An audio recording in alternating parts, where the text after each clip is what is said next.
nigga, this shit pop. My classic 16, my do say on the rocks. Hard to not shoot when niggas is getting shot. Mainly by the cops. Hard to play broke when niggas gon' pocket watch. Thirsty nigga, damn, I came so when I conquered. Nigga, I'm still an author. Nigga, I'm still a monster. Baby, I don't want you. I ain't gon' lie, I'm just here for the scene. Yo, we got another special guest coming up. It's not a threat, it's a promise couch. We got Black Shife in the building. Y'all clapping up. Stop playing. You ain't I blow don't hear nothing no up, claps. I don't hear no claps. I'm good. Am I good? You can hear me. You live as a motherfucker too. I'm always live. I heard you loud and clear, motherfucker. Hey, they said more than I said anything. Just to let you Man, know.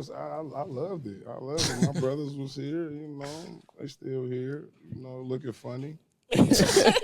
looking like a number 10 behind the camera. Wow. You know what I mean? It's a team. They really be on that with each other. 24. Heavy. That's wild. You got to be ready for them. You got to them comedians. They is 24/7. For sure. Your stomach dead from that tight ass hoodie, sweater you got on the GG boss. Promise, man. What up, man? Rolex watches ain't got nothing to do with it. Wow. So more money, more.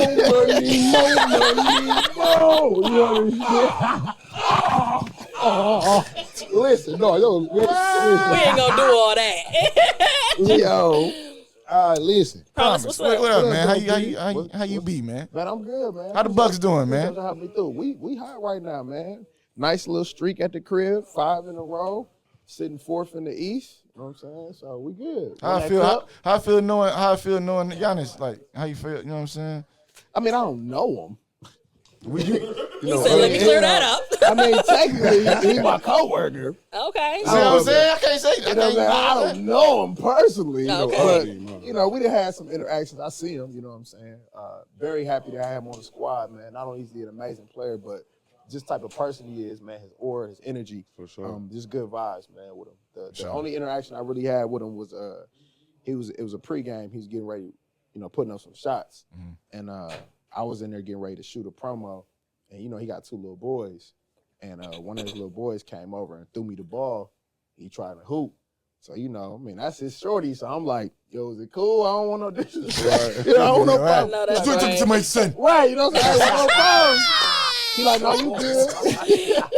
Get him out of here. I know who he is. Yeah, I ain't want no problem. So I rolled the ball to him. He was cool though. So like I said, just his energy and his vibe, man. Like as big as he is, as global as he is, bro, still humble. He worked hard and he really appreciative of the city and the fan support.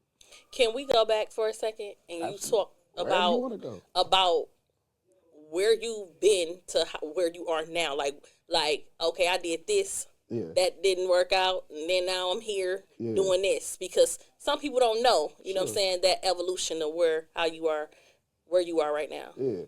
Well, I was born. Yeah, we know I was a that. toddler. He went way back. Nah, let's start with the B100. If y'all don't know, Promise is a professional comedian as well, so he got some jokes up his sleeve. Man, he kept it rolling. Y'all ain't even hear them parts, you know what I'm saying? But yeah, who is Promise though? Is that your real name? Yeah, no, that's the government name, man. Ain't no stage name. I couldn't be that creative and think of that. That's moms and pops. Yeah, I mean, most people probably know me from radio. You know what I'm saying? So my start in radio, really, I was an intern at 98.3. That's where I got my start. So I was in school, went to school at Carroll University in Waukesha, majored in communications. I was doing radio at school. Had no aspirations or dreams to do it professionally. I just was at school fooling around.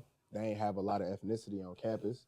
So I'm like, yo, can I have a show? They're like, for sure. So I'm playing hip-hop, playing R&B, talking, interviewing, doing stuff like y'all doing right now, just having fun, doing prank calls on the air, all that's kind of what's stuff. up. But I never thought about doing it as a career. Came home for the summer. I was working part-time at Kmart. And my cousin, she was like, yo, you ain't never thought about doing radio for real? I'm like, I don't even know how the hell you get into radio. Like, how you get a job, who knows these people, you know what I'm saying?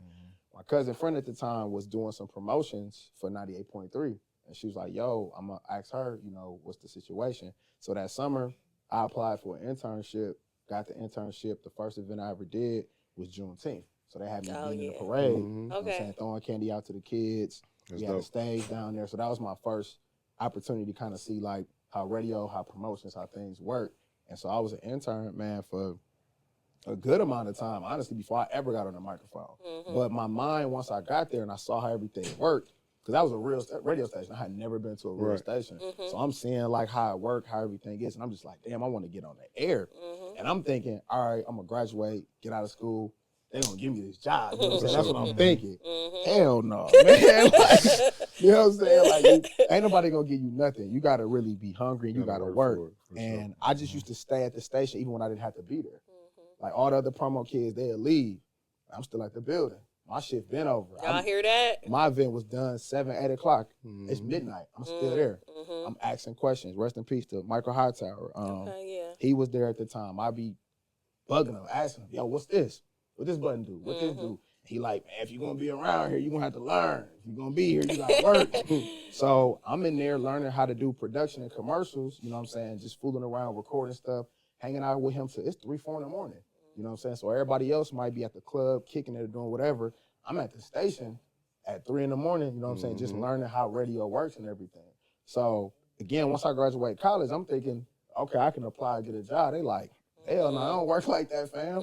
One thing about radio is it's normally like, it's like an older game. Like, it's not a lot of young people that get in and get to cooking. For sure. Because normally if you dope in radio, you can retire or die in it. You know what I'm saying? So it wasn't no slots. So when I was interning, everybody was already who they was. So it's like, we don't got no slots. We don't need So nobody. you got to kind of sit here and wait. So what I started doing is what they call air checks. It's basically like a demo for an artist. Okay. You have a recording of a sample of what you sound like, and that's how you kind of get yourself in the game. I didn't even know what an air check was. So I'm like, how do I make an air check? You know what I'm saying? And typically you would pull it from your real show files.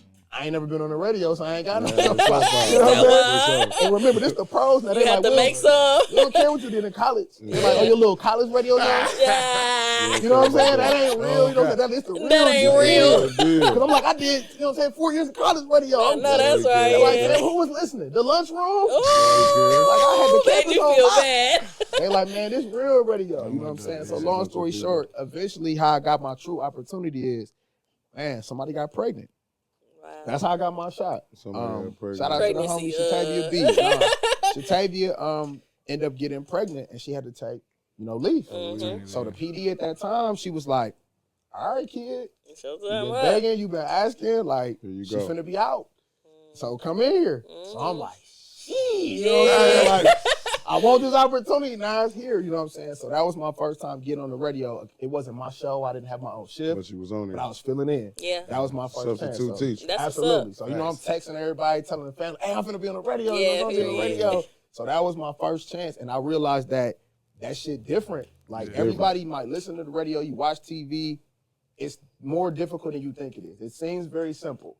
But cracking that microphone, when that red light say on air, and you know it's thousands of people listening to you, and you in control of the music that they hearing, and what images and messages you putting out there, you got to be cognizant of that. And some people freeze, bro. Like, some people don't even like their own voice, because you don't sound how you think you sound. Yeah. Absolutely. So when you put them headphones on, you start speaking to that microphone, and you hear they record everything. You hear yourself back, you be like, ooh, I sound like that. That's Or, how it was. can I do it over? Yeah. Yeah. So it was a process, but that was basically how I got into radio. And then from there, a lot of people called winning me when I was at V100.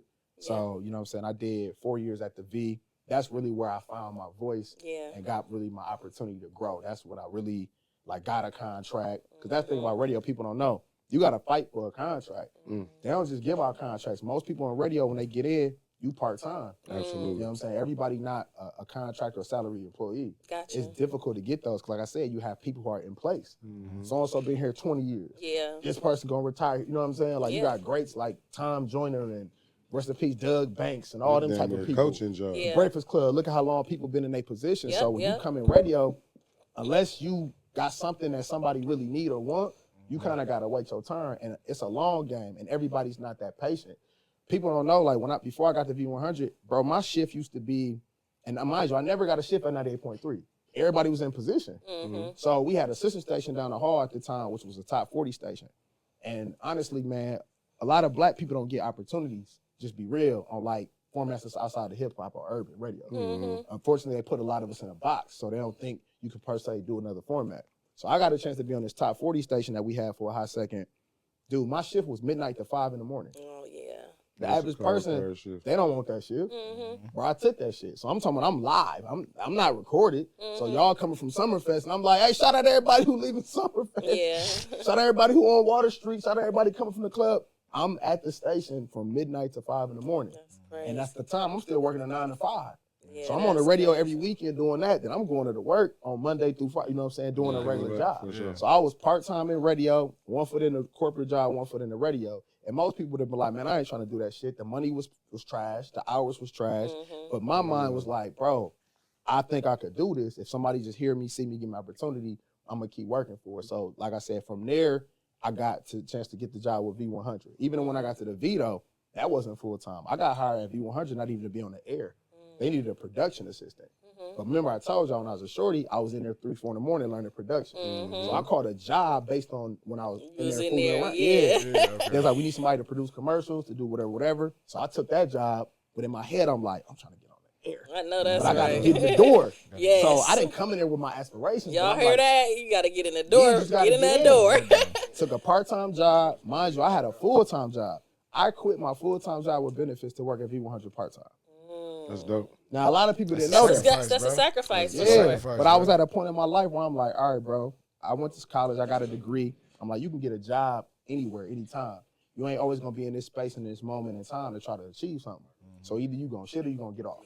So I said, I'm gonna go ahead and I'm gonna take the leap. Even at that time, Bailey Coleman, who was the PD, she was like, don't quit your day job. I ain't got nothing over here for you. Yeah. I said, I can't be fully available to you if I'm working that job. I can't be at work and be like, oh, she need me. They need me. I'm like, I got to be here. I'm going to be all the way in. So she said, I'm going to make sure you don't drown. So I got over there. That. I worked part-time at V100, Shout out man. Bailey. Shout out to Bailey. Yes. She gave me that Shout shot. out. I worked, Yes. I worked there for like a whole year straight part-time, and people didn't know. Dang. I didn't get on the air until probably my 2nd or 3rd month there. They let me do the weekends. So I was on Saturdays and Sundays. And a lot of people used to remember I used to do Heat from the Street, Yeah. putting on a lot of the local artists in the city. Yes. So I held that down, and that was just my shift. I part-time, I worked on the weekends, and then during the week, I was doing production. So I worked 7 days a week, part-time. Monday through Friday, I'm producing commercials and stuff, and not just for us. Radio stations have clusters. There's multiple stations in one building. I was producing for some of the other stations, too. Okay. So That's clients come in, you got a daycare, you got a whatever, an alderman, different people. I would record their commercials, pastors. I was basically an engineer. So I Yeah. record people, or sometimes I voice the commercials. And then on the weekends, I do my show. No contract. Think about it, I don't got no benefits. I done quit my full-time job. You know what I'm saying? I'm thugging it You for was real. thugging it out. But people don't know. People like, oh, you work at a radio station. Like, man, I'm broke, man. I feel you. So, Oh, but the plug too is I knew how to host an MC. So that's when I started getting booked at clubs, events to do people parties. So that was side bread. And also on radio, they got these things called remotes. So it's like, oh, we're going to be at Cricket Wireless, or we're going to be at Walmart from 2 to 4. We're giving away tickets. That's side money you can get. You get a couple $100s per appearance. Okay, yeah. So I was able to use that money to pocket, hosting, doing clubs and stuff. That was offsetting me not having a true salary. Yeah. I And feel then you. probably after 2 years, they saw the grind. They was like, man, let's give them a contract. That's And what's at that up. time in the nights, they had like syndicated. So they had somebody from another market. They have a local person on that night. And I'm like, man, let me get that night shift. You know what I'm saying? So then I was given 7 to midnight. But mind you, I still had my production duty. So I was on the air 7 days a week and doing production. You know what I'm saying? And one day when I tell my whole real story, and I tell people the shit that I really went through to get to where I'm trying to go, it's gonna be crazy. When I tell y'all that contract that I took, and again, sometimes you see people in interviews and stuff, and people be like, oh, my first contract was this, or they played me, they did me dirty. And you gotta be aware of what you signed. I'm fully aware of what I signed for that first contract. You know what I'm saying? And it was not a great deal. However, I saw the long game. I said, man, if I take this short now, what can I do with the name and the brand? The V100 was a long brand. It's a heritage brand. Everybody in the city knew it. So I'm like, if I'm attached and I'm affiliated with this, I'm gonna make this work. Absolutely. So I grinded, made a name for myself while I was there. Ended up having a top-rated show there. When you have a high-rated show, you get bonuses. So I ended up catching money doing things like that. So it was a good look. Reggie took me under his wing. Reggie Brown. So I was able to shout out to Reggie. Be in all these different clubs, different rooms, different events, meeting all these artists, interviewing people. So it was a great experience. Like I grew as a person, I grew as a personality while I was there. And then unfortunately, man, right in 2020, before COVID hit, iHeart, who owns us, did a huge layoff, and countrywide, like 1,600 people got whacked, and I was one of those 1,600. So that shit changed everything for me. I felt like everything was really moving for me. That was the year I was going to get in a contract extension. I'm like, okay, I'm finally making some money on myself. I'm growing, and then that shit pulled the rug up on it. Then we in COVID. So I'm talking about, I won't say depressed, but I say that was probably because the whole world was going through it. Yeah, for sure. But to lose your job and you're a quote-unquote public figure, I had people texting me from record labels and stuff before I had even lost my job. Like, hey, bro, you straight? I'm like, am I straight? What you talking about? Yeah. I don't know. I ain't got no job. You know? I look at my phone, different label heads like, hey, bro, you good? I'm like, am I good? No, what happened is I had to, so at that time, I told you, I didn't have to be at work till 7 o'clock at night. And I did production afternoon. So I slept in. Everybody knew that. Like everybody else knew. They was wig. They knew. Get up early. So you got to think, bro, I'm at the crib knocked out. Bailey and DJ Odom had been hitting me. Bro, I'm at the crib. I'm out. You got to think. I did a club or whatever the night before. I'm at the house. I'm knocked out. It's 11 o'clock in the morning, noon.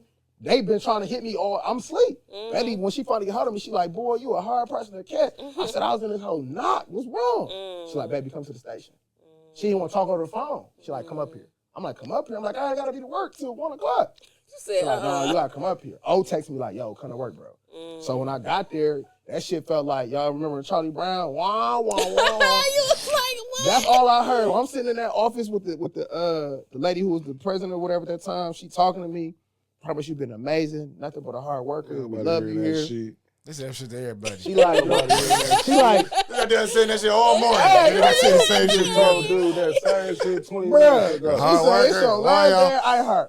All I hear is wah, wah, wah, wah, wah. I'm thinking in my head like, what the fuck did I do last night when I was on air? I'm thinking like the night before, right? I'm like, what happened? I'm like, who I let call on the phone talking crazy? And they like, nah, you ain't do nothing. So that's when they like, it's explain it wide. like, yeah. So they put the little thing on the projector and show me, and I'm like, wow. So they like, we're gonna give you a severance package. Man, I ain't never been laid off before. I'm like, severance package, how all this? They're like, promise, we get it, we understand. Like, you got a lot of questions. They're like, just relax, just take your time.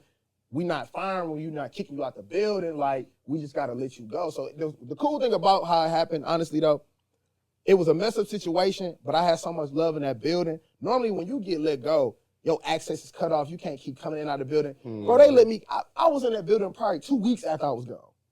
Engineers was like, hey, we won't let you come get your stuff. We saved the stuff on your drive for you. Come get this, come get that. Your pictures, like, the love was there. It was a messed up situation, but nobody was like, get him the fuck out of here. Like, it just was a bad situation. So even when I talked to Reggie when it happened, he used to always be like, man, you my protege. He like, it ain't over for you, bro. He like, you the future of this radio stuff. You know, this is a minor setback for you. I'm struck though. I'm like, what just happened? Then we hit COVID. Like I said, I'm at the crib just going through it. And then probably by the end of 2020, so I was on ice, bro, for like 9 months. I wasn't on air for like 9 months. And you gotta think, you had all the George Floyd stuff going on, people at home unemployed. Like, it was a wild time in life. So I remember just being at the crib and unemployment about to run out. Severance had ran out. So now I got to pivot. And some people don't know, when you're in radio and TV, we got non-competes in our contracts. So not only was I going through it, I couldn't even take a job anywhere else because I was in a non-compete. Gotcha. So I couldn't go to another radio station. I couldn't work for nobody else. Listen, that should have been void after let you some go. Non-compete, depending on who you work That's with. crazy. Some non-competes could be 3 to 6 months, bro. That's crazy. So wait, so before we get too deep. All right. So growing up though, because I'm hearing radio. Yeah. So growing up, was radio in your future? Like, you grew up here? Yeah. Was radio like? Was that what you was doing? As a shorty, like, we all listen to the radio. You know what I'm saying? So I'm watching video. I'm watching 106 & Park. So you want to be a rapper? He skipped. I was going to say you skipped the part in your life. You even, was a rapper. So you wanted to be a rapper? Yeah. Even before. I was going to let him finish the story, then bring it back. Like, So growing up in the city, you like, I want to be an MC? Nah, not even. I didn't even want to. I didn't know what I wanted to do. As a kid, though, I just always knew I wanted to be in entertainment. I didn't know exactly what I wanted to do. Then where the rap shit came from, my big brother is really who kind of like put the rap shit in me. I didn't even want to rap. You know what I'm saying? I had a music teacher. We had an assignment, and he told us, and this shit real as hell. It's one of the real things I was told. Even though that music teacher, I got a joke about that fool. But that music teacher had an assignment for us. He said, I'm gonna show y'all how important music is to life. He said, over the Christmas break, everybody go home and watch a movie, watch a TV show, and watch it on mute. I'll never forget that shit. He said, and watch how it's not the same without the ambiance, without the soundtrack. He said, a horror movie's not scary without the music. He said, a dramatic movie ain't dramatic without. So I'm like, huh? So we at the crib, and I remember we watching everything on mute. I love And that. it just don't got the same vibe. But he was trying to show us how important music was to life. So he said, the next assignment is, I want everybody to make an original song. As a kid, you know, we listening to rap. I don't know how to rap, but I love rap. So I'm like, I can't sing. So the most logical thing is, let's try to write a rap song. But I don't know how to rap. So I holler at my big brother at the time. I'm like, bro, they told me you got to come up with an assignment. He like, cool. So he like, you can't rap if you ain't got no name, though. I said, well, I ain't no rapper. Like, it was And just now it's an you said you had assignment. to have a rap name to But do your school He project. said, bro, you can't rap. You ain't got no name, bro. Let me hear the rap You name. gotta have See how a they come name. out about our group name, nigga. Just come Let up with me your hear rap the name. rap Yeah. name. So my big brother, man, to this day, anybody who really know me, it's been my nickname since I was 9. My brother named me P-Rock. That's where I got the name P-Rock. P-Rock. He named me I P-Rock. thought you was gonna say P-Doggy Dog. Nah. No, my big brother, my big brother named me P-Rock when I was a kid. P-Rock. He like, man, your name, Promise.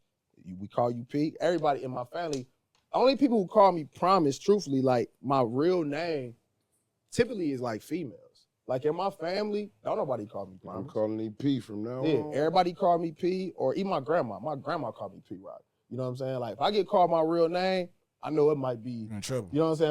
If my mom was like Promise, I'm like, ugh.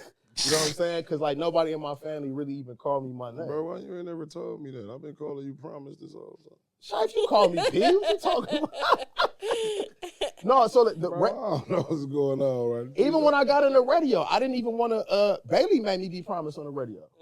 Yeah, I didn't want to use my like when I was interning and shit. You wanted to go in with your rap name? No, so no. The crazy thing is, It's not a threat. It's a P-Rock. no. That's the thing. But look, but that was always, even when I was rap, that was always my catchphrase, and everybody always thought that shit was dope.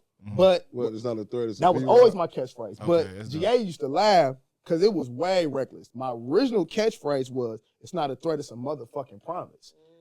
That was way, you know what I'm saying? Like You heard it here. it was super first. aggressive. That was the first catchphrase. Press play podcast. The original You're a little aggressive. catchphrase You're a little was, aggressive "It's not a right threat, there. it's a motherfucking promise." I know But for why one. would that's a you little use aggressive. Promise if only girls That's, call you? but hold on, that's the thing. So once I'm getting older, my cousin and they know my real name Promise. So they're like, man, the catchphrase dope. But if people don't know you, they don't know why you saying that. Like they don't know that the P and P-Rock is for promise. That's for promise, So they're like, it don't make sense You have that you to saying tell. it's You not have good. to say it's You know what I'm promise. saying? And then also it was so vulgar and so aggressive.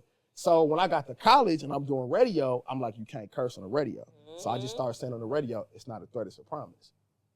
And then it just stuck. So then it's like, all right, I'm gonna use my name. But in college, they used to call me Primetime Promise. Primetime Well, P. now you pushing it, bro. You I'm play keeping it football? 100. Absolutely, play football. You know what I'm saying? So they used to call me. So you play football? I like that though. So you was like Primetime. Deion Sanders in football. I ain't gonna I like lie. the I did primetime see you out there. I promise. ain't gonna lie. Y'all. I still play. Don't play, man. I seen the last play you I had. still That got last skills. play was You know, I was called. at, I ain't gonna lie. I was at the last game. Flag, bro. So they saw me Flag. get big. But Don't no, ask me to play if it's tackle. Please don't ask me to no, play. but no, I play flag now, but no, hell yeah, I play tackle. He Absolutely. got I ain't playing that They shit. threw a flag on him for holding, and he had the ball. He had the ball, and they got him with like, how you get a holding and you got the ball? Yeah, but no, I didn't want to. Bailey actually made me just be Promise on the radio. That wasn't my thing. Before I got to B100 on the radio, I was Primetime. So wait, you was gonna go for football too, or what? No, I stopped being, bro. I stopped growing, fool. After I can see shit that. went I out can the see window. that. I can see that. I can see that. But when I was in school, when I was younger, my grades was trash. When I got older, I had better grades. Yeah. No My grades cap. was trash I my coulda- whole life. Yeah, I could have played football for real. Like the speed, I ran track, I played football, and I boxed. Okay. So I was an athlete when I was younger. Like my pops won the Golden Gloves 5 times. My pop's a boxing trainer in New York right now. So I had hands when I was a shorty. He was training me to be a boxer. So many fights you had in your life. That's Oh what's up. man, come on now. What? He just low key just said he'd beat us up on Yeah, No, I'm not saying. Bro, I'm not. That's all when I asked how many fights he had. He like, yeah, my pops was 5 top. Dang, bro. He said, before I had hands, you And know so what I I'm got saying? them hands like, dang, okay. No, Before the hands came in, I was playing And football. earlier, if you listened, he said, I'm small. So you know that small, man. What you like? What you 4'2"? I'm 5'6". Wow. Said you got the short man Oh, syndrome. two is That's where crazy. you gonna beat up everybody. I absolutely don't have 4'2"? You don't got the Napoleon? You But been you got around hands, me. though. Come on, man. We on the interview. I When gotta you act see like me I- beside myself, I Do gotta you act have like them I don't know hands? you, do bro. I have hands? Absolutely. He said he got the What you hands. talking Go about? Yeah, I ain't gonna lie. You was finna scrape some at the Brewers playing. game. Right. Hey, listen, I try to be, I'm mature and I've grown. I'm a positive person. I'm not that guy you want to take there. I'm You know just what like I'm saying? B-Dem. You want to keep me silly, laughing, having fun. Y'all heard. I'm not the guy to be Y'all around if better I'm keep upset. him silly That's and real. laughing and I'm having not- fun. I'm not the guy to be around Hey, if I'm mad. I'm gonna start some shit on. No, I was playing. We gonna go out one day like, ain't nobody fuck with us. It's up there, nigga. But no, Hey, that's his let's ass. talk about that, boy. before music, before radio, absolutely. He said, I'm What? not gonna be around. Okay. All right, so we see that when you was younger, you basically was a jack of all trades. Yeah. Like you are now. You just evolved. So the, what is it, 105.7, how did that come about with GA? How it came about was after the layoff happened with V100, it was the end of 2020, and I got a call. I had like three different radio stations was hitting me because that non-compete was gone, inquiring about, yo, can we holler at you? And I'm like, yeah, I ain't on papers. I ain't got nothing going on. So I got a call from Atlanta, actually. Hot sister station was V103, and a lot of people didn't know that. Mm-hmm. So like Big Tig and all them was they was my coworkers too. I got a call from their boss and was like, yo, we about to invade Milwaukee. We heard you somebody we need to talk to. I'm like, man, what's happening? Like, how you get my line? You know what I'm saying? So Who is this? Bro, How you get this you know what number? I was doing? Listen, I ain't gonna lie to you. When dude called me, Hey, that's 'cause remember crazy. this COVID, so we just wanted to be outside. I'm gonna tell y'all what I was doing when dude called me. Bro, you know them bubbler bikes? Mm-hmm. Bro, I had went and got a bubbler bike. I was just riding that hoe all around Milwaukee. It wasn't nothing to do in 2020. It was trash. Yeah. So I was outside riding a bike. And dude Rihanna called me, Rihanna. Get my number, Riri. You just get a random call. What you doing? No, Atlanta, if you know Atlanta area code 404. Yeah, 404, So I seen a 404 area code come across my phone. I'm like, I know some people in Atlanta, but I'm like, I don't know this person. Right. But I answered. I'm glad I did. So bro just telling me like, yeah, we finna launch this station up there. I'm like, what? So talked to him, talked to a couple other people. And then one day, what they did is, people don't know, they quietly launch a station without telling people. So they had just put a dummy station on. They was just playing just all music, no person on the radio, no nothing. So once somebody who was on the inside texted me and said, hey, you near a car? I'm like, yeah. They're like, get in the car and turn on 105.7. Turned it on. I think the first song I heard was Dolphin Megan, that R&B. So I'm like, what is this? You know what I'm saying? Another song come on. So then somebody texted me the logo. And I was like, bro, what's going on? They're like, hey, like, somebody gonna be like, people need to holler at you about something. So it was people who was inside kind of letting me know, like, hey, this about to happen. So people want to holler at you. So I got a call from another big boss who was like, yo, your name has been talked about. People heard that what you do on radio. Like, man, we want to inquire about if you'd be interested in coming over here to do something. That's So what's up. eventually, it's still COVID, so we had to do Zooms and shit for the interviews or whatever. They ended up telling me like, yo, we want to give you a morning show, blah, blah, blah. So I ended up signing a contract with them to do the morning show. I ended up doing a morning grind from the end of 2020 until this past October of 2024. And GA came right after me. I signed my deal first. GA was like, yo, I'm finna leave Kiss and basically walk down the hall because Kiss FM is in the same building. Yeah. So GA was like, GA called me like, hey, Brody, because me and GA knew each other, but we had never worked together. Yeah. So My dog, shout out GA. Shout out dude. GA. so GA was at V100 before me, because some people be like, was y'all there together? I'm like, nah. When G left, I came. So me and G knew of each other, Right. but we actually had never really interacted with each other. Yeah. The first time me and GA ever really chopped it up, honestly, dog, it was random. We ran into each other at Walmart. Walmart used to be 24 hours. It's like 2019. GA in Walmart, I'm in Walmart. I'm coming from the station, he coming from the station. He like, bro, what up? I'm like, what up? We never ever had a one-on-one. Me and GA talked in Walmart for like an hour, That's crazy. just chopping it up. Ain't about shit. That's I think he what's bought up, his pork though. rinds. But we exchanged information. It's like after that, we just was tapped in. So we got the chance to work together. It was like perfect. You know what I'm saying? So, man, we had a hell of a run over there, man. 4 amazing years. Him doing the afternoons, me doing the mornings.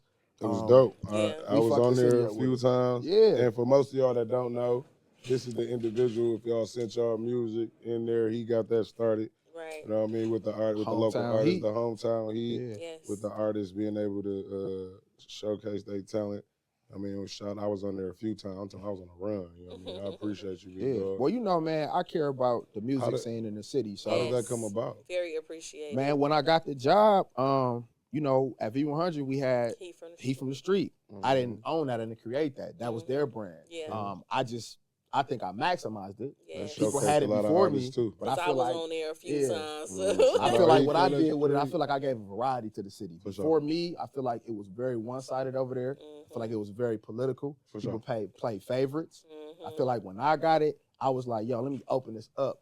I don't care what part of the city you from, who you are. If you got something that's dope, or even if it ain't to my liking, if you working hard, you following what the criteria is, I'm gonna play it. So when I got to Hot, I was just like, yo, we got an opportunity to do something bigger than that. Instead of just doing because Heat from the Street was only really like a 20-minute segment, honestly. Yeah. I only could play like 4 to 5 artists. I remember. So I got to Hot and I said, what if we do something where we put artists who got their shit together in rotation? Yes. Instead of just playing them during the segment, what if we can play them throughout the day parts or whatever? So at first they was apprehensive to it, like, they wasn't budging. It took me probably like 4 or 5 months to convince management, like, listen, Milwaukee got talent. It's Thank people you for who doing that. from the city who not here no more who got viable records at the time. Like Lakia had started to make some waves. You had Munch and them already had their way. So Frank and them was coming. So it was like, yo, it's some people in the city who got some buzzing and they deserve to have their records in rotation, like, or at least give them a look. So what they came over was like, all right, between 7 and 10 o'clock in the evenings, we'll play them. And then on weekends, we'll let them run throughout the day. I'm like, say less. So we end up doing 5 artists each month. And we put 5 artists in rotation each month. I love so that. we ran that, you know what I'm saying? And I feel like that's what was missing in Milwaukee. Like when people be comparing it to Atlanta, it's Atlanta artists that people don't know about that Atlanta know about, and they in rotation in they radio stations and everything. When you go down there, they big in they city, like. So I feel like Milwaukee was missing that for a while. Yeah. But You get a lot of opportunity, not even just to music, like. Shit, a comedian guy like myself, like, gave me opportunity to get on the station and like sell my brand and what shows I had coming up. That definitely was like a UNGA, bro. Shout out to both of y'all for that, bro, because that was dope too. See, the difference between me, like, you know, I don't knock anybody who doing whatever they doing, but for me, it was just always like, man, how can I not only represent myself to a high level, but how can I represent this station, this brand, and the city? When I cracked that microphone, bro, like, it meant something to me. It wasn't just being on the radio just to be talking. You got a lot of people that got platforms, but that don't mean they saying something. For sure. You got a lot of people that got eyes and ears on them. That don't mean they doing something. Like, and just because you doing shit don't mean you really doing something. So for me, you know, a lot of people don't know, like, I wasn't just on the radio. I helped run that station. For sure. I just didn't talk about it. I helped launch it. So it wasn't like I'm just a guy on the radio in the morning. Yeah. Nah, I helped build the bricks that thing. made it. Brick by brick, nigga. Facts. Facts. I put this shit together. Me, that's who. You know what I'm saying? So again, like, and not being arrogant, not trying to pop stunt. your shit. But like, obviously, the people who in Atlanta, shout out to Reggie Rouse and them, like they ran urban in Atlanta. So of course they had the formula. The people who ran it in Milwaukee knew radio, but they didn't know hip hop, urban, and they didn't know black people. So it's like when they brought me in, it's like, first it was like, we want you to do the morning show. But then I'm like, wait a minute, this shit don't sound like us. When I first got there, the music is, hip hop and R&B is what it is currently. It's gonna be what it is. But you still need some locality. For sure. So it's small things that people might have listened to and took for granted. If you ever was listening to the station, you heard it saying Cap Drive is tapped in with Hot 105.7, Marquette, Brown Deer. That was me. They didn't know those streets. They didn't know our neighborhoods, our suburbs. Like, I'm telling them, like, yo, say Forest Home, say Fond du Lac, say Cap, say North Ave, like, little stuff like that we had in the station imaging. So when you cut it on, it'll say Walker's Point. It'll say Sherman Boulevard. Those are things that somebody from Atlanta or somebody who is not privy to the city, they don't know those things. Yeah. So little shit like that, I made sure, hey, the images should be in there. It should talk about UW. It should talk about Parkside. Like, just little things that was, like, relative to our neighborhoods and our communities, you know what I'm saying? And even with Hometown Heat. We know we got to play mainstream rappers and people who popping, but let's put some local shit on the air too that looks and reflects and sounds like our city. And then when I'm on the air, that's why I'm not only interviewing the celebrities that I interview, but I'm making sure I have people in the city who was doing positive, like Vaughn was on the show. You know what I mean? I'm interviewing people in the city and the community who doing stuff, not just interviewing celebrities and people who are out of the market. Absolutely. I made sure that it was a local station, even though it didn't feel like it was small time, but I wanted to still feel like it was at the crib. You know what I'm saying? So all of that was by design. Yeah, I feel like I was in New York when I walked in that motherfucker. I said, damn, I feel like I appreciate it. in the Breakfast Club. Yeah, period. Building that, and it was great. I loved to be a part of it, you know what I mean, when I was a part of it. But Bill, how did you have time to transition into comedy and then the Bucks? Just the Bucks we talking about. Yeah. You know what I mean? Man, to be honest, bro, like I juggled a lot while I was helping manage and run hot and being on air, you know what I'm saying, for 4 years. Like it was a lot, honestly, like to try to balance everything out and still have a personal life. You know what I'm saying? I'm somebody's son. I'm somebody's brother. I'm somebody's friend. So beyond being promised the personality, I'm a real person. He ain't nobody daddy, all right? I ain't got no kids. Nah, You ain't paying no child support. Not at all. So Trump, you can go with that. But it is tough to balance. But man, like I stay prayed up first and foremost. I know we've been having fun talking reckless, but my faith is truly important. Yeah. So believing in God is most important for me. Trying to have solid people around you. I ended up hiring an assistant Kennedy, who will be with me now 2 years coming up this spring. Shout out Kennedy. Having people like try to help balance me out. But basically, man, like the stand-up thing, that came about like really, bro, just on like, I ain't gonna say an accident, but the same way I wasn't trying to be a radio personality originally, I wasn't trying to be no comedian. Like I ran from that shit. Like for real, it was people who would 2 years in. Man, the end of this year be my 3rd year. Man, congratulations. That's man. crazy. I didn't even know that. Like, that's what I said. So some people really just know me from radio. Some people don't know I do comedy or didn't know I did rapping, or some people don't know the Bucks. But yeah, the comedy thing came about basically. I used to host an MC for Marlon Hill. Shout out to the legend, Marlon. Shout out Marlon Hill. I would just MC and host some of his events, and he was the one who was like, yo, you funny, you could do comedy. And I'm like, bro, I don't even know how to write jokes. I be on stage just talking shit, wanting to cry for you. I feel like I'm gonna get exposed up here. These real comedians, I respect the craft.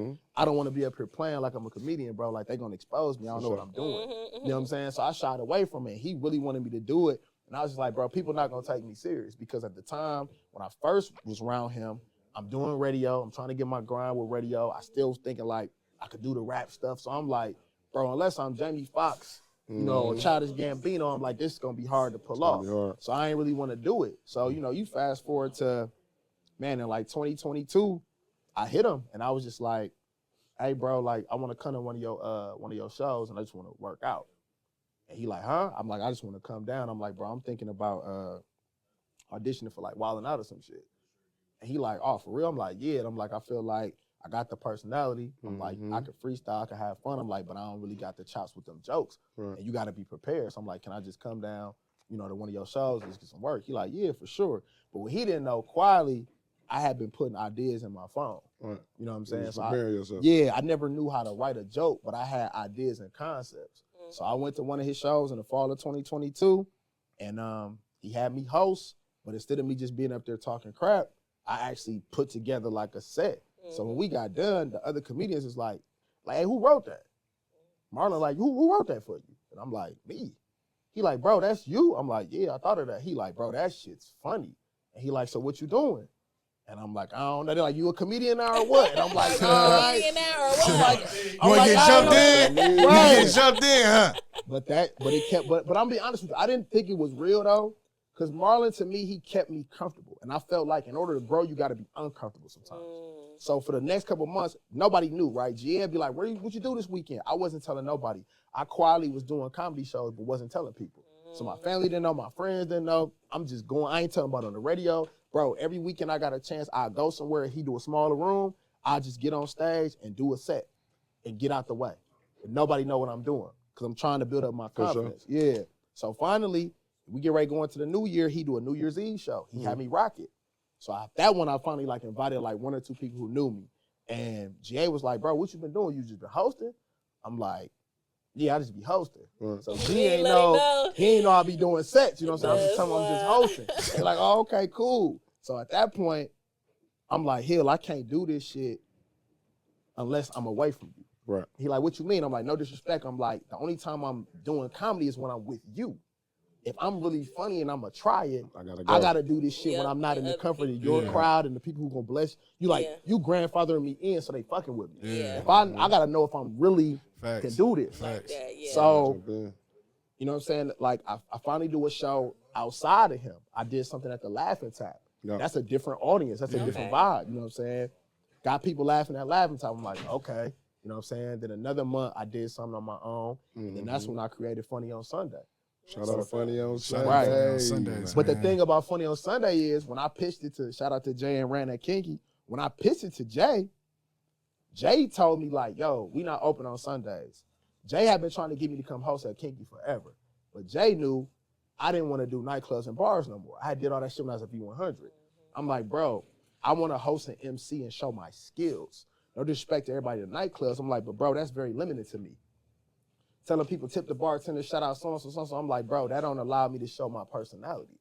When I'm on the air, I can show a personality. Niggas in a nightclub ain't trying to laugh, bro. They trying to get some chicks and drink and eat. So I'm like, I can't really be me in a nightclub. And plus, no disrespect, but a lot of people was lowballing hosting the city with stuff. Bro, no disrespect to anybody else, but like, bro, I was on the radio and hosting concerts and events. And you want me to come to a nightclub, I don't drink. They're like, I'm gonna pay you a bottle and give you this, and I'm like, you like, that ain't gonna do nothing. It just didn't make sense to me. Nigga get mad, you don't drink? Oh, man. Right. Just because you want to pay me. Nigga, that's how you want to pay me. That's why you mad. And again, and listen, some people are amazing at the nightclub and the nightlife, like that's their niche. So no, not to anybody, I know that's not my niche. So Jay was trying to get me to Kinky, and I'm just like, bro, I'm not doing clubs and bars. Like, unless it's a concert or performance, I don't really want to host clubs and bars, Jay. And Jay was, P, I gotta get you and G over here. I wasn't really trying to rock with it. So one day I pulled up on y'all, you know what I'm saying, over at the spot just to come kick it. And Jay showed me that back room. He should have never showed me that back room. Bro, ready to wheel and deal now. Bro, he showed me that back room. Look, check it out. You don't be back here? You don't be back here. I'm like, Jay, what y'all doing in the back? Like, Remember you asked me to host the other day. Bro. That's the stage right there. You don't see how it looks? So look, check this out. You let me get this back room. Listen, how many host time you need this week? Bro, that's how I just said to Jay, I said, Jay, what you doing in the back? He like, man, sometimes we rent it out, whatever. Like, he like, but what's good? I say, bro, you should do a comedy night in here. Jay say, man, I don't know nothing about no comedy, P. I said, I do. I said, so let's figure something out. Let me get the room. Let me find the comedians and the stuff. And I'm like, I'll host it. I'm like, if we could do an event. So Jay was like, all right, cool. So that's the winter time. So I tell G, you gonna be the DJ. I'm a host. We're gonna find the comedians. So Jay said, well, if you're gonna do it, bro, you gotta have a name for it. And we gonna do it on Sundays. I said, yeah. So I remember texting Jay like a list of names. And Jay was like, nope, you know what I'm saying? And when he seen Funny on Sunday, he was like, that's it, bro. I said, you fuck with, he said, I fuck with Funny on Sunday. Say less. So we put together that first show, and it was like a guinea pig to see how it was gonna work. But mind you, GA and Jay have no idea I'm finna do stand-up. All they think is I'm going to host and I done booked the comedians. That's all they think. And they like, P, finna host, he booked the show, he put the thing together, cool. When I go on stage and I do the set, even you like, man, I ain't know you had jokes. Like, a lot of people who didn't know. That shit was weak, too. I know, you didn't like it. I get it. I get it. But I remember, and he took it like a man. I'm like, that shit wasn't real. You thought it was funny. Can't please everybody. He didn't please nobody that night. He was up there. They was just looking at him. It was a good effort. You got a hat on. He all cap. Man, that ain't even a hat. Man, that first event was amazing, man. Thank you to everybody who put up to that. No, yeah, it was dope. But you just wasn't funny. That was it. Bum ass shit. Says the guy. No, he funny now though. No, I'm somebody funny now. Hey, this nigga sound like you go to when your cousin be a barber. He cutting hair. He said your first haircut was trash, but you cold now, folks. You can fade this motherfucker. No, I ain't gonna lie. Mine taper's cold. That's so great. And the guy who always tell who think he funny, hop on that stage, Shy. Oh, he be ducking. I know Shy, he hey, be don't ducking. Shy think he funny? No, I don't. I never ever. Don't Shy think he funny? Dude, no, I don't. And every time, always hey, you think it's sweet? They all Come say get on yeah, this stage. Come get on this stage. Yeah, he don't want that 5. People don't understand. It's different being on that live stage. Don't put that on me, man. But anyway, yeah. So So now we about to be 2 years in in on Funny on Sundays. Right now. Shit, all 2 years, funny yourself. Shout out 2 years. This year be 2-year anniversary. Yeah, I done rocked it a couple times. Absolutely. That shit, and that all shit these be- brothers who y'all had on the show, I didn't book these brothers multiple times, Yeah, man. yeah, And yeah. I appreciate them coming through and believing in what we're trying to do. Facts. Like everything really that I just really told you about, that's really how we got to this point. Just me being hungry, being willing to take short sometimes and do some things that maybe people wouldn't want to be patient with, but seeing the long game, not always thinking about the money, not always thinking about the attention, but thinking about the opportunity. I tell people all the time, man, like an opportunity is worth more than money because you can turn that opportunity into some money. But if you only moving for money, and you're only moving off of what looked like it's gonna be something, to me, you're gonna be chasing some emptiness. Mm-hmm. So I'm not. Of course, we all want to make money. We want to be fairly compensated. We want to be taken care of. But you gotta think about what you need to do to get to where you're trying to go. That money gonna come. That notoriety gonna come. But if you're doing, you might get a bag and you might jeopardize who you are. Mm-hmm. Facts. Versus you That's like this big shit facts. taking a long time. I'm not saying what I want to see, but you building your resume. You building equity. You know what I'm saying? It's like when you own something. It's gonna take time. If For you sure. own a business, most people fail in the first 5 years. So how long or how bad do you want something to be around? I'm in things for longevity and legacy. I'm not in something for short time. I'm not trying to compete with anybody else. I'm really in competition with me. People used to say when I was in radio, oh, so you finna be like the next GL, you the next Reggie Brown? No, I'm the first promise. Yeah. That's a fact. I'm the only me. And I'm hoping somebody else is inspired by me to be dope, but I'm not trying to be anybody. No disrespect, even with the comedians. Marlon Hill is my OG. I'm not trying to be Marlon Hill. I'm thankful for the battery he put in my back, but I'm trying to be me. You know what I'm saying? I don't want to be Dre Love. I don't want to be Tez. I don't want to be B. Jones. I'm not trying to be Chastity Watson. I don't want to be Kelly Kell. I don't want to be Myron. Like, I don't want to be any of them. I look at what they've done. I think it's impressive. I admire their work and their grind, but I don't want to be any of them. I want to be the best version of me, and I feel like I have a lot of different things in my toolbox, you know what I'm saying, to where you really can't box me in. You could try if you want to. Yeah, you don't want to be me because you get to talk. You get to talk for the talking like record- this. and You for the get record- pissed. And also for the record, you can't be Dre Love, you too big. That's a fact. Damn. Can y'all? And you can't be say that he eating Tez. right You now. got hair. You got hair. And you got hair. And Dre eating right now. I'm not, I'm not dissing my guys, man. You ain't got to. Hey, y'all can't see, but Dre Love just ate the plastic spoon. Hey man, this Dre finish Love. your cat bites. Dre You got Love. cat bites, Hey, dog knuckles over there. You can't Finish see that. behind the camera. Dre Love just ate the plastic spoon. You ever did our press play drop? Listen, Over so there? listen. We're gonna have to get you. We done took up enough of these people's time, man. I appreciate you showing us, so I had to thank you show so it. You know what I much. mean? For No, the thank Press you for having Play me. podcast. No, I give your flowers all the time, bro. I'm super proud of you, dog. Like you. when I first seen you was doing it, I was just like, I never, you know how people be like, all right, dog, I think he a comedian now. Like, I never think like that. I always be wanting to see that shit for myself, and the fact I get to see it and see you grow each year, bro, I be like, dog, that nigga really. Cause you work hard, bro. That's all. The thing, the key to shit is being consistent and working hard, bro. You do that like well, like flawlessly, bro. So I get your flowers on that, bro. For sure, promise. Keep doing your shit, bro. Thank you. Proud of you, dog. For I sure. love that. Why you wait till I said we come to the Press Play podcast? Why you didn't say that shit like 10 minutes ago? You waiting till the end. You ain't give him a chance. You know you gotta. Cause you got a bomb, bro. I hear it ticking in your coat. Staring there like. He said he's a terrorist. He's a terrorist. Shaq, you gotta let them know. Hey, you gotta let them know you in character right now. Somebody gonna be tuning in like. He don't care. This nigga went to the Salvation Army. He don't care. I appreciate He y'all. went to the Goodwill. I appreciate y'all having me on the show again as a guest host, whatever. It takes a little faded. You know, I've had a rough Yeah, time. talk about that brand. I had a rough time. It's whatever it take, you know what I mean? And what mine stand for, you feel me? Thank you, Tess. You feel me? No, for real though, no. Like for me, I was on the flow. You know what I mean? And it was the bottom of the bottom, and I had to ask myself, you know what I mean, what would you do to get where you trying to go? And I said, whatever it take, within reason. You know what I mean? So I went with it. And shit, every time I face another obstacle, my excuses ain't no excuses. You know what I mean? You said the clothes you had on the floor. But Shaq, you know, like you said, whatever it take. Whatever it You know, take. networking is key, bro. They talking about me, they ain't talking about 40. He in character with this fucking dread wig on. Not the drag. Hey, listen, you never mess with the person. Mainly by the cops. Hard to play broke when niggas gon'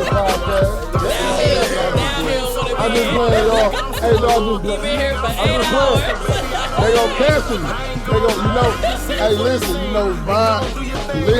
Brian behind the camera too. They gon' cancel me.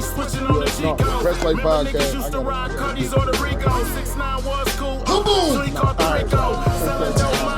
Checking out the peephole. Talking about the great system makes us high Neo. Knew I would be great, man. That one bitch Cleo. Got stripes in the shit, Ocho Cinco. Hustler is never done. They gon' see